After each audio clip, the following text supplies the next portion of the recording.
Hello, hello, and welcome to another episode of Talking All Things Cardiopulm. I am your host, Dr. Rachel Barisi. So today we're going to talk about NPTE, NPTE prep, but before we jump into study tips and things like that, I wanted to just give a heads up that I am almost done updating the NPTE prep course. It has taken me longer than I expected to re-record the lectures. The first time I ran it as a live with pre-recordeds. And so I just did 2 hours straight for each lecture. And so there were 4 in total. Then I added an EKG module as per request. And this time round, I wanted to break them up into shorter modules or shorter lessons per module so that if you only have 20 minutes, you have a 20-minute video that you can watch. If you want to go back to a specific topic, you're going to be able to just listen about coronary artery disease. You're just going to be able to pick out auscultation techniques. And so I try to make it a little bit more user-friendly and also break it down into smaller chunks so that you're not committed to a full 2 hours once you start. But for some reason, that has taken quite a bit longer. It also creates more uploaded and downloading and editing per video. So it's just taking a hair longer. I was hoping to be done this week and have it up and posted, but we're not there yet. I'm very close. I am hoping by the end of this week or potentially next week, that will be up and running. So be on the lookout. I'll be posting on Instagram to my newsletter. If you are interested in the NPT prep course for next round and you're listening to this, it's May 2024, I will drop the link to join that newsletter. And so you will be in the know once it's up and ready to go. I've also decided that I'm going to do it a little bit differently. I have a freebie webinar that I am going to be putting out in probably the next week or two. And so be on the lookout for that. So a lot of big things, some changes. I'm using a new software. Hopefully, again, it'll be a little bit more user-friendly and help kind of organize your studying and keep everything in one neatly nice little place. So that is almost done. What I wanted to talk about today, which I haven't done yet on the podcast, but I do quite a bit in the new newsletters, specifically the newsletters for NPTE prep, is really talk about some things you can do for studying for a test like this. So this is going to be specific to the NPTE. If you are sitting for the CCS, there's still a lot that you can gain from this, but just kind of so you know, that's where I'm leaning towards in this conversation. But I will say in general, as taken multiple board certifications, well, NPTE, and then 2 specialty exams, you learn things about your study technique. You learn things that work and things that don't work. And I know as an adult learner, I learn very differently than I did 15 years ago when I was in PT school. So if you are an older student, if you are sitting for your specialty and you really haven't been in the classroom for a period of time, or maybe you're just an older student in the PT, NPT world, this might hit home for you. And if you are, in your early 20s, this is still going to hit home because some of these study techniques are super beneficial for the long term, and also maybe things you haven't tried yet that would be very helpful to make things stick. So the first thing I just kind of want to put out there from like a time perspective, and again, I'm really speaking to the NPTE, 3 months is like as far out as you really should start as a study plan. I think once you start moving into the 4 or 5 month, you might lose steam, get a little burned out, and based on time frame of when you're in school might overlap a little too much. So usually I say start right around the 3 month marker, 3 months out from your test.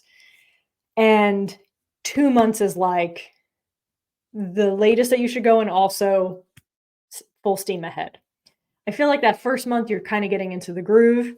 What I do recommend 3 months out is that you're saying, what's the plan? What's my outline? What things do I need to focus on? What courses am I buying? Am I studying completely on my own with PowerPoints and textbooks? Am I buying some sort of all-in-one prep course? Am I looking for webinars? What's your big picture? 3 months out is where you should be making those decisions. Again, 2 months is like the last real big push for that. But you want to have a plan. Are you studying on your own? Are you studying in a group? In my opinion, and again, this is my personal study technique, but from what I have also seen, is that you want to do a lot of the studying solo.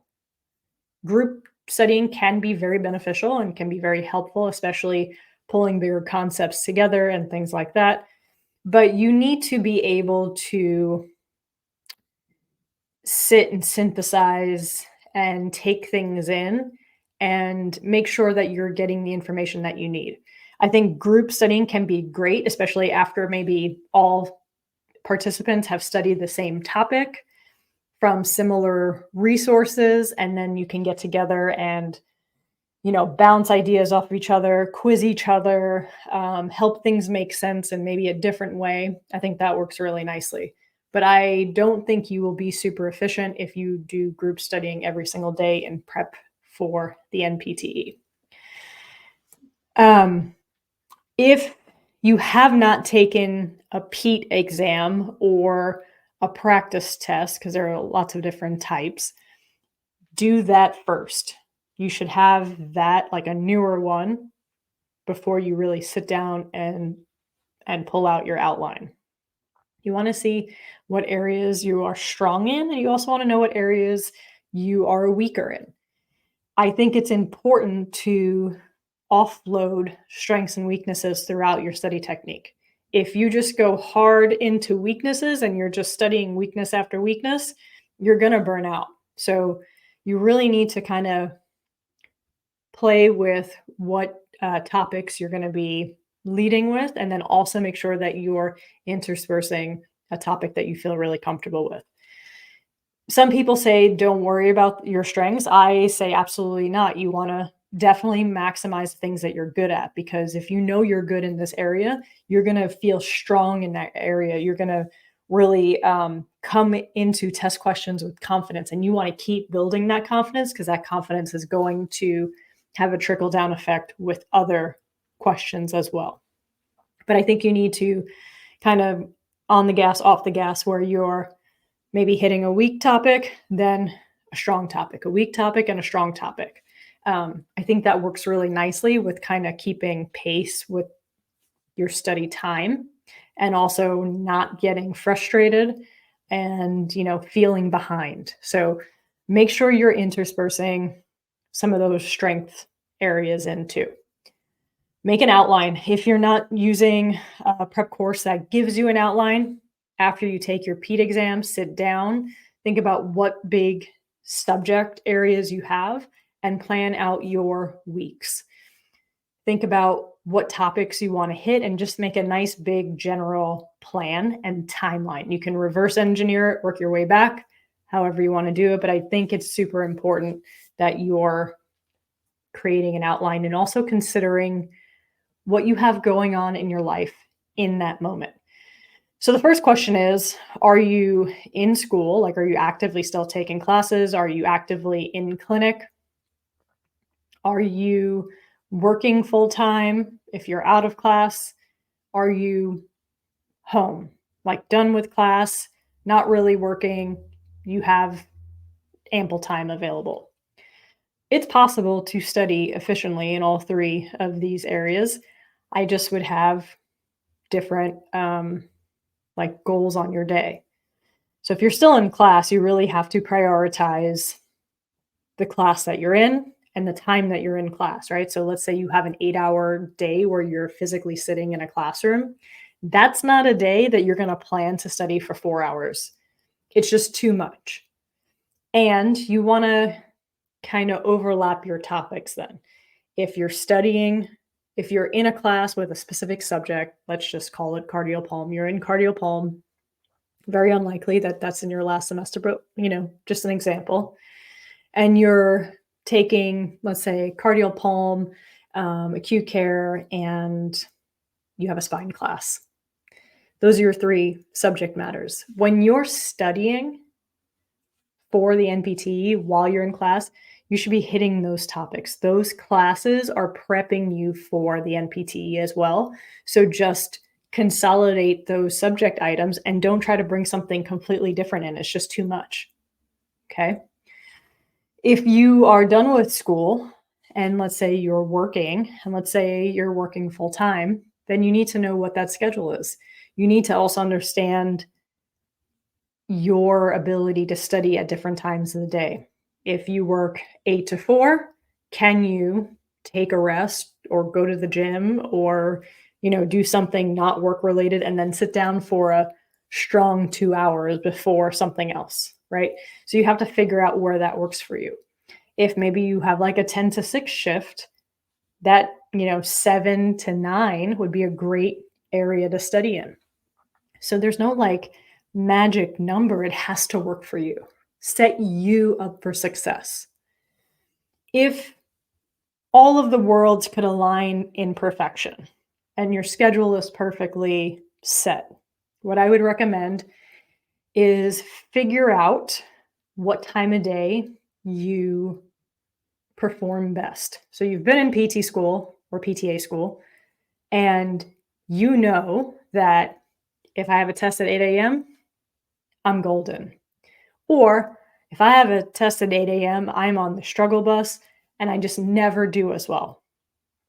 I had a student a few years back. Her like focus time was right around 10, 11 o'clock. If she was at 8 a.m., just couldn't focus, just like not like in it yet, and just never did well with the 8 a.m. exams. 10, 11, sharp. You have to know yourself. So here's the deal. If you're sitting for the NPTE, you have the opportunity to pick your time. Don't pick a 7, 8 a.m. exam if you know an early time slot is going to wreck you. That's it. Pick the time that works best for you. Obviously, if it allows in the Prometric schedule. But if you are a later performer, pick a later time. And then my recommendation is to try to coordinate your studying around that time, especially as you get closer to the exam.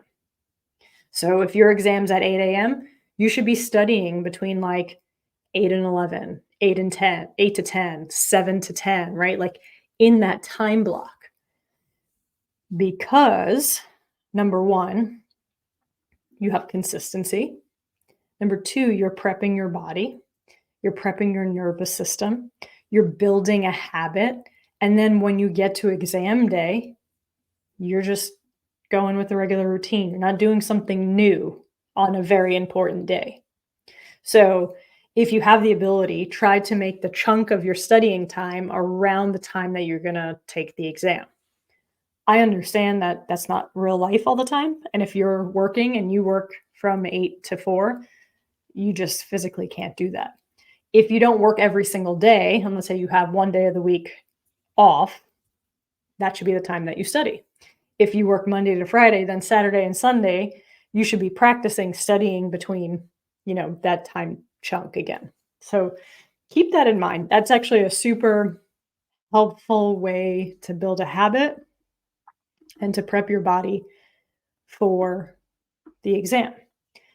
Another question that gets asked a lot is how many hours per day should you study? To me, this is really, it really depends. It depends on you. It depends on your ability to digest information for prolonged periods of time. I would just try to find what works for you and stick with it. With that being said, you can't study for 30 minutes a day and expect to have good understanding of a whole topic or even get through one question scenario type thing. So 30 minutes to an hour is probably too little if that's like your goal per day. I've heard people say you should be studying 8 to 10 hours a day. I think that's too much. I think that 4 to 6 hours is a happy number, but if you don't have 6 hours, then, like, don't stress out. You just have to build it in differently. Maybe you do 2 hours in the morning and 2 hours a night. There's your 4, okay? So you have to make it work for you, obviously, set you up for success throughout this whole thing. I would say 4 hours is a nice time frame and maybe 2 hours later in the day, if you have it, right? If you don't have a lot of time during the week because you're in class, you're working, your parents, like, whatever you got going on, then maybe you are taking an hour per day during the week and being very strategic about your topics. And then you leave your weekends for bigger chunks of time. If that is the case, and you might need the full 3 months to really, like, get you where you need to be. So also consider that. Um, what else do I have? I have a few things on this list here. Your study environment, that's another big piece I wanna talk about. So, growing up, I grew up in a very loud environment. My house was never, like, quiet. There was always a TV on, people typically talk louder, um, a lot of movement, a lot of interruptions, and I really thought I did better with music, and music would help kinda tone out some of that background, um, and that is partially true in that scenario, but when you're listening to music and studying, you're not absorbing the same amount of information. You cannot do 2 things at once. So, um, music is always a question that people get a little feisty about when I give my recommendation, because myself, I understand, I always studied with music. Actually, before I think when I was studying for the CCS was the first time I stopped utilizing music and would have, like, structured time slots and a little bit more strategic with my, planned study time. But here's my caveat to why you should not study with music. Number 1, you can't dual task. So, especially if you're listening to a music with words, if you're singing that song at all, if you're humming, if you're tapping along, you're not retaining. Number 2, you will not have music during the exam. It is you, yourself, and your thoughts. So you have to start getting comfortable with no distractions, no sound, and being able to sit for prolonged periods without the interruptions. So, no music, no TV, in my opinion.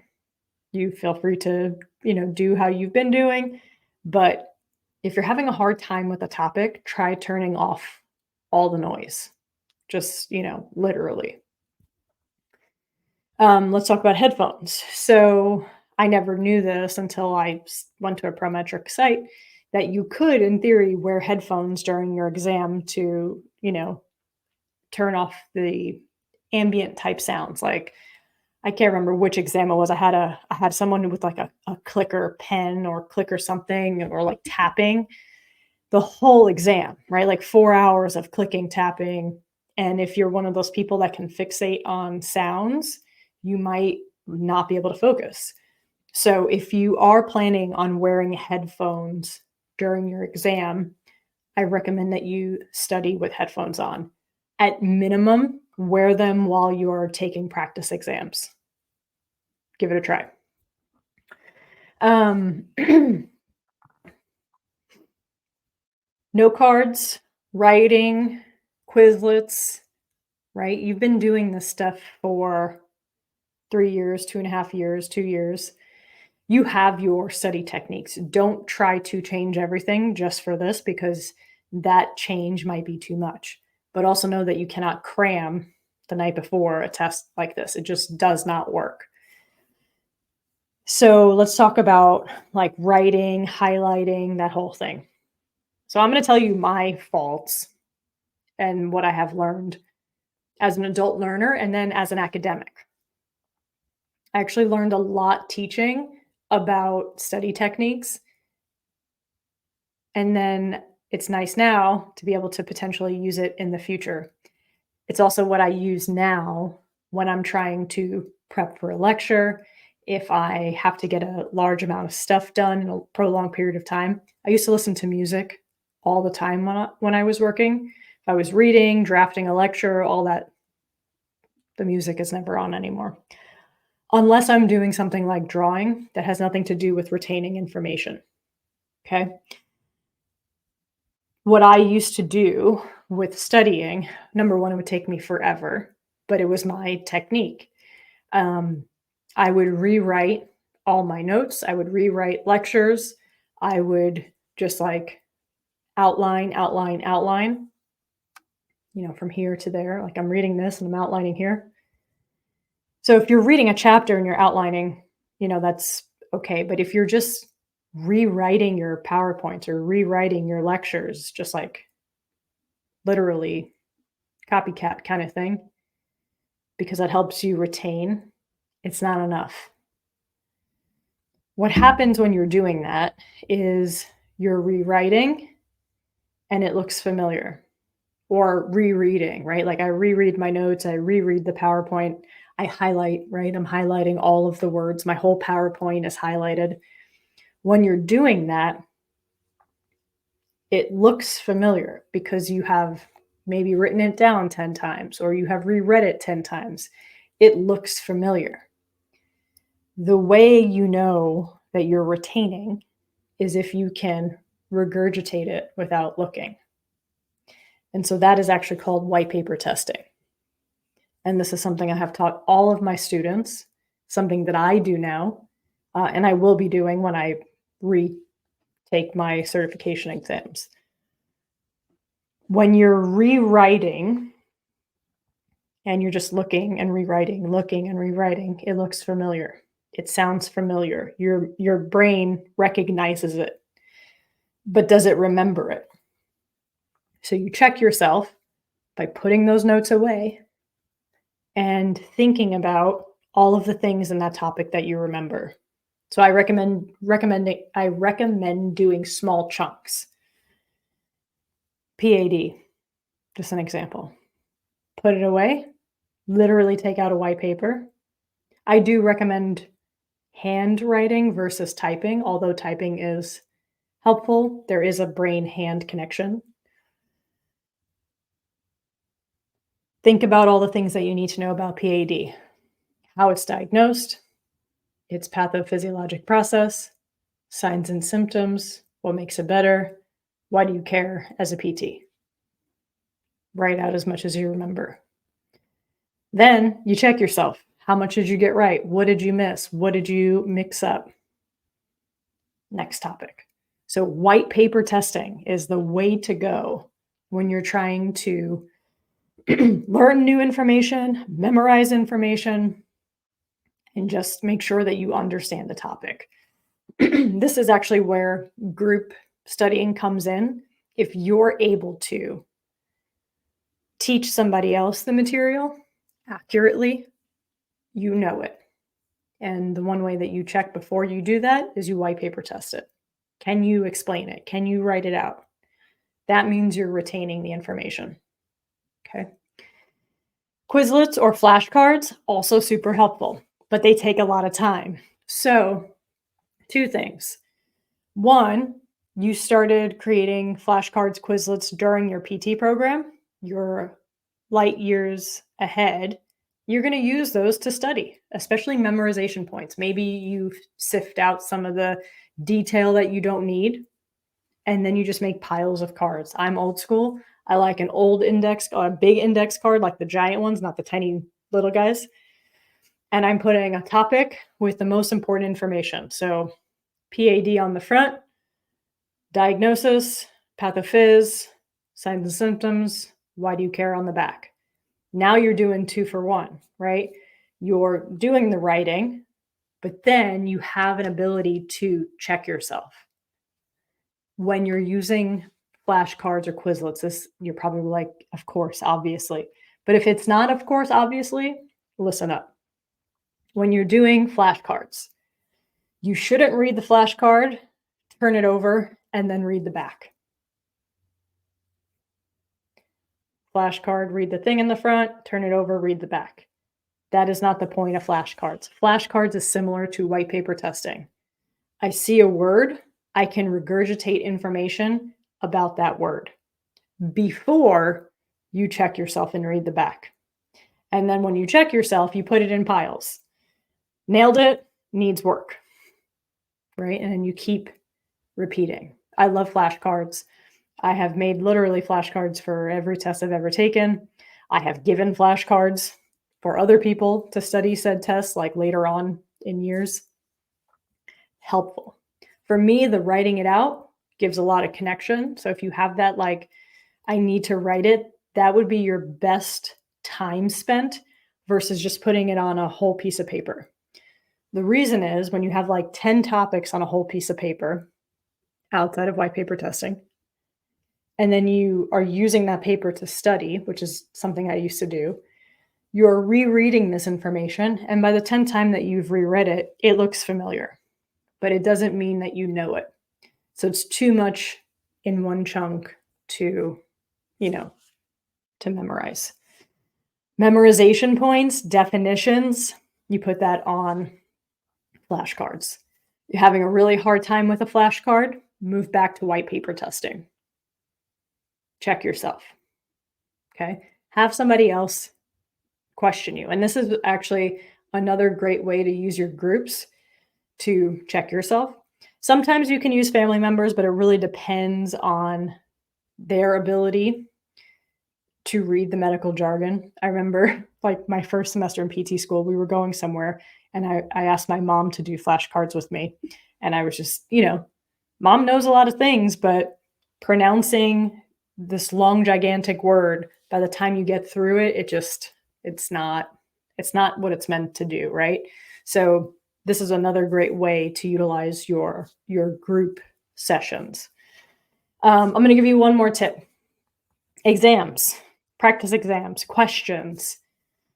When you take a PET, when you take a practice exam, when you're practicing questions from like a prep book, take it without looking up the answers, right? Like take the exam.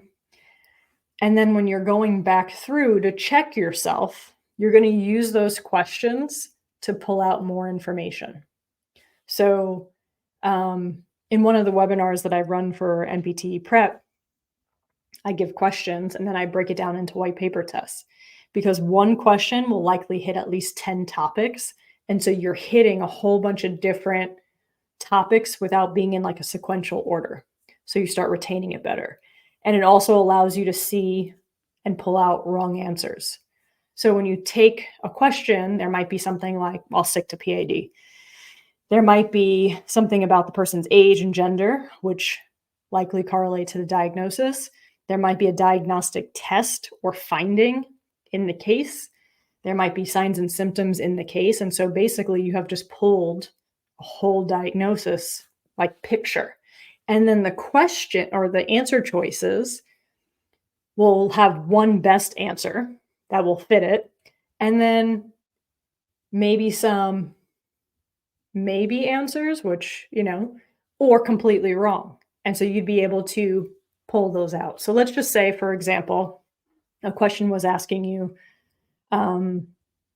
what would be the best diagnostic tool that you could perform as a physical therapist on a patient who has potential PAD?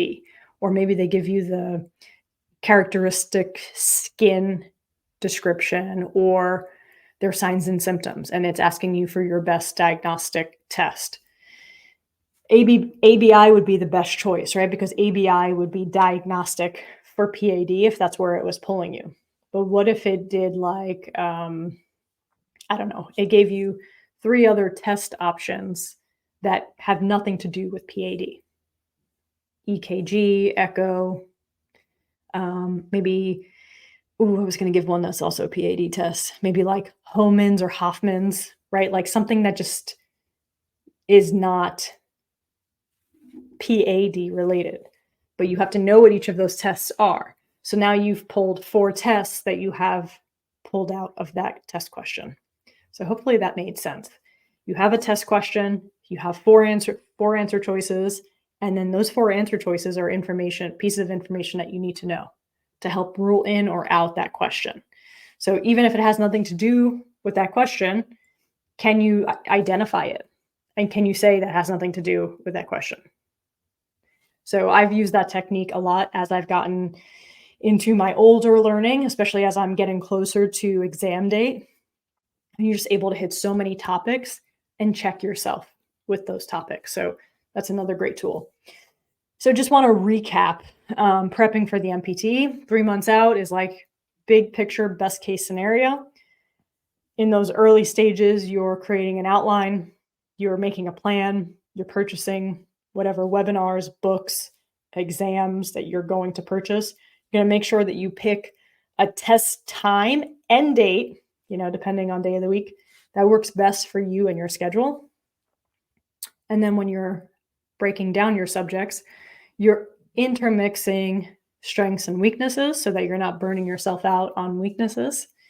You're going to utilize things like white paper testing, flashcards or quizlets, and also utilize test questions as a means to study. And the last piece I was going to throw in here, don't forget about life, like doing things for you, things that you enjoy. Exercise. Like some people are like, I don't have time to exercise. Make time at least a few days of the week. If that is part of your routine, keep that. If you plan to exercise on the day of your exam, figure out how to create your schedule to create consistency way before exam day so that it just is like clockwork on the day you sit for that exam. Your nervous system is ready to go. There's no surprises. You have planned for it. You have prepped for it, not just for 3 months, but for the last 2 to 3 years. So you're ready for this. Set yourself up for success and get after it. I hope this was helpful. Let me know if you have any questions. I will be posting a free webinar, NPTE prep course, and a potential webinar closer to exam date to check your knowledge. I will drop a link for the NPTE newsletter for next round. So if you're interested in that free webinar or the NPTE prep course, drop your email and I will send that out as soon as everything is ready to go. All right. I hope you all have a wonderful day and a beautiful week, and whatever you have to do, get after it.